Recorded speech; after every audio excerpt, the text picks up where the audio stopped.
الحمد لله رب العالمين ثم الصلاة والسلام على سيد الأنبياء والمرسلين حبيب إله العالمين أبي القاسم محمد صلى الله عليه وسلم. أما بعد فقد قال الله تبارك وتعالى في كلامه المجيد وفرقانه الحميد وقوله الحق.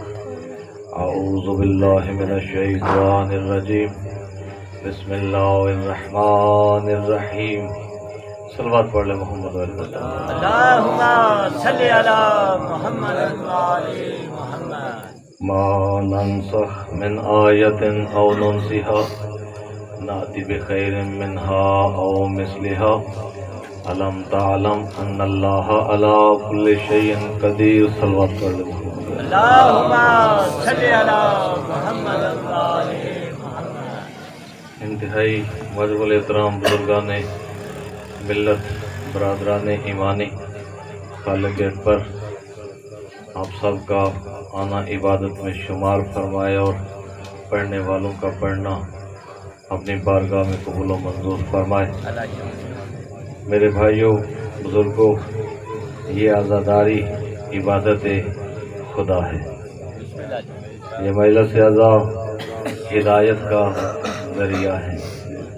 یہ عزاداری جو قائم کی گئی ہے یہ کوئی 200 300 400 سال پرانی نہیں ہے. ٹھیک ہے، ہو سکتا ہے کسی کے ذہن میں یہ ہو کہ یہ جی 200 سال پرانی یا 400 سال پرانی ہے. نہیں، یہ عزاداری اسی وقت عزاداری شروع ہوئی تھی جب شہادت امام حسین ہو گئی تھی. میں نے دو مسئلے جو ہیں ان میں کوشش کرنی ہے کہ ربط دے کے نا ایک دو باتیں گزارش کر کے آپ کی ضامتوں کو تمام کر دوں. بات ہو رہی ہے کہ اللہ کے رسول نے جب پہلی دعوت ذوالعشیرہ اسلام کی جو پہلی دعوت ہے اس میں لوگوں کو بلایا اور اپنے قبیلے کے لوگوں کو بلا کے دعوت دی. توجہ رکھیے گا نیاز حسین. دعوت دی تو اللہ کے رسول نے ان کو کیا کہا؟ قولوا لا الہ الا اللہ.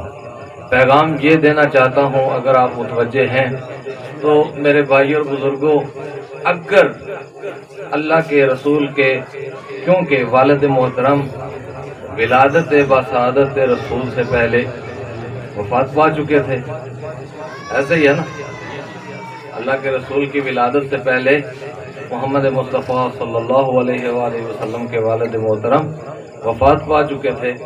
تو آسان تھا قبیلے والے، ظاہر ہے کہ انہی کے درمیان اللہ کے رسول نے زندگی گزاری، انہی کے درمیان بچپن گزارا، لڑکپن گزارا، جوانی گزاری.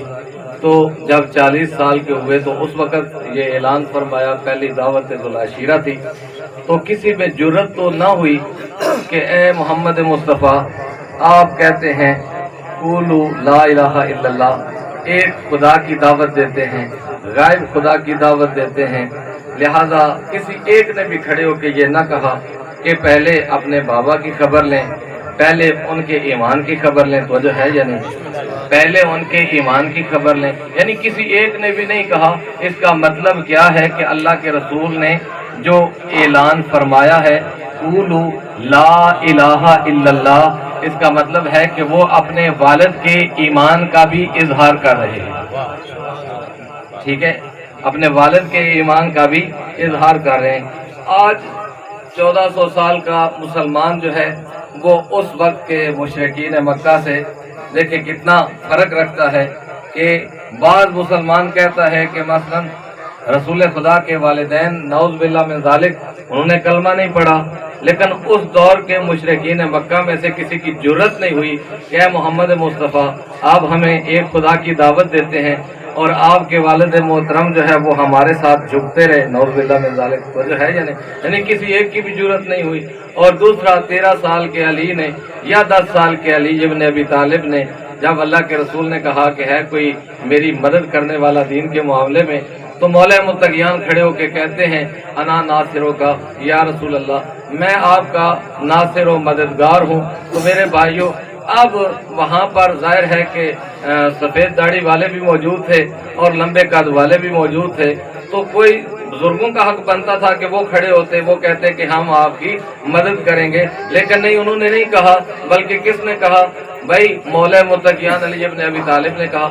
جب مولا متقیان علی ابن ابی طالب نے کہا تو مجمع میں سے کوئی ایک اٹھ کے کہتا کہ بھائی آپ ہمیں ایک خدا کی دعوت دے رہے ہیں اور رسول اعظم کے ساتھ جو ہے وہ مدد کی جو ہے وہ حامی بن رہے ہیں، تو پہلے اپنے بابا کو کلمہ پڑھا دیں۔ تو جو ہے یا نہیں؟ یعنی اس وقت تو مولا متقیان کے والد زندہ ہیں، باحیات ہیں، تو کسی ایک کافر مشرک کی ہمت نہیں ہوئی کہ وہ کھڑے ہو کے کہے کہ جی دیکھیں ہم نے آپ کے بابا کو بتوں کے سامنے جھکتے ہوئے دیکھا ہے۔ تو اس وقت کا مشرکین مکہ اس چیز کو، یہ جو ہے وہ جو آج کے مسلمان کی فکر ہے اس میں کتنا فرق ہے کہ اس دور کے مشرکین مکہ یہ نہیں کہہ رہے، یہ نہ کہنا ان کا اس بات کی دلیل ہے کہ ایمان ابو طالب پر آج کا مسلمان 300 سال کے بعد جو ہے وہ محدث پیدا ہوئے اور 1000 سال کے بعد محقق پیدا ہوئے، وہ کہہ رہے ہیں جی نہیں جی پتہ نہیں مولا کے والدین نے کلمہ پڑھا تھا یا نہیں پڑھا تھا۔ یعنی فکر ہے نا، مولا کے والدین نے یا رسول کے والدین نے کلمہ پڑھا تھا یا نہیں پڑھا تھا۔ بہرحال یہ مسلمان کا اپنا عقیدہ ہے، لیکن یاد رہیں کہ نبی وہ ہوتا ہے کہ جو پاکیزہ ہوتا ہے، اور کیونکہ نبی من جانب الہی ہوتا ہے، لہذا سلسلہ نبوت میں آپ ایسے خاندان سے تعلق رکھتے ہیں کہ کوئی ایک فرد بھی صراط مستقیم سے ہٹ کے نہیں ہوتا، ٹھیک ہے نا؟ آپ جتنا پیچھے چلے جائیں کوئی ایک فرد بھی صراط مستقیم سے ہٹ کے نہیں ہوتا۔ آپ یہ جرت نہیں کر سکتے، یہ کہہ نہیں سکتے کہ نبی جو ہے ان کے والدین نے کلمہ پڑھا تھا یا نہیں پڑھا تھا۔ بہرحال یہ ایک تصحیح ہے، ہم اس نبی کو مانتے ہیں کہ جس نبی نے عالمین کو کلمہ پڑھایا، ہم اس نبی کو مانتے ہیں کہ جو نبی عالمین کے لیے رحمت بن کے آیا، ہم اس نبی کو مانتے ہیں کہ جو نبی معجزے دکھاتا ہے، ہم اس نبی کو مانتے ہیں کہ جو نبی اپنی امت کو صرف کلمہ نہیں پڑھاتا بلکہ پورے کا پورا دین پہنچاتا ہے، اور دین پہنچانے کے بعد پوری ذمہ داری سے، مثلا اللہ کے رسول کا جو حق تھا وہ حق ادا کیا اللہ کے رسول نے۔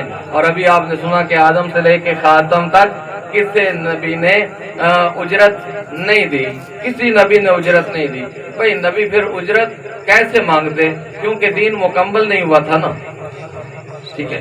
دین مکمل نہیں ہوا تھا، دین مکمل ہو جاتا تو نبی اجرت بھی مانگ لیتے۔ دیکھیں آپ مجھے کہیں کہ لباس سی دیں، میں کہوں جی سی دیتا ہوں، لیکن مسئلہ یہ ہے کہ ابھی بٹن لگانے والے ہیں، کالر لگانے والا ہے، تو آپ کہیں کہ حضور وہ لگائیں تو ہم آپ کو اس کی اجرت دے دیں۔ میں کہوں گا نہیں مجھے اجرت دے دیں، یہ آپ ویسے ہی لے جائیں، تو آپ کیا اجرت دے دیں گے؟ آپ کہیں گے نہیں بھائی پہلے کام مکمل کرو پھر ہم تمہیں اجرت دیں گے۔ تو مسئلہ یہ ہے کہ آدم سے خاتم تک یعنی یہ دین مکمل نہیں ہوا تھا۔ دین کب مکمل ہوا؟ دین اس وقت مکمل ہوا جب آخری حج تھا، اللہ کے رسول نے علل اعلان 1.25 لاکھ حاجیوں کے مجمع میں پلانوں کا ممبر بنا کے علی ابن ابی طالب کو اپنے پاس بلا کے علی کا ہاتھ اپنے ہاتھ میں لے کے فضا میں بلند کر کے کہا من کنت مولاؤ فہذا علی مولا، جس کا میں مولا ہوں اس کے علی مولا۔ دین مکمل ہوا اس وقت جب یہ اعلان ہو گیا تو اللہ کی ذات نے ارشاد فرمایا الیوم اکملت لکم، کہ آج کے دن، مولوی سے پوچھیں کہ یہ آج کے دن سے کیا مراد ہے، مولوی ڈنڈی مار جاتا ہے، نہیں بتاتا۔ الیوم اکملت لکم دینکم، کہ آج کے دن دین جو ہے وہ مکمل ہو گیا۔ تو میرے بھائیوں صرف دین مکمل ہوا؟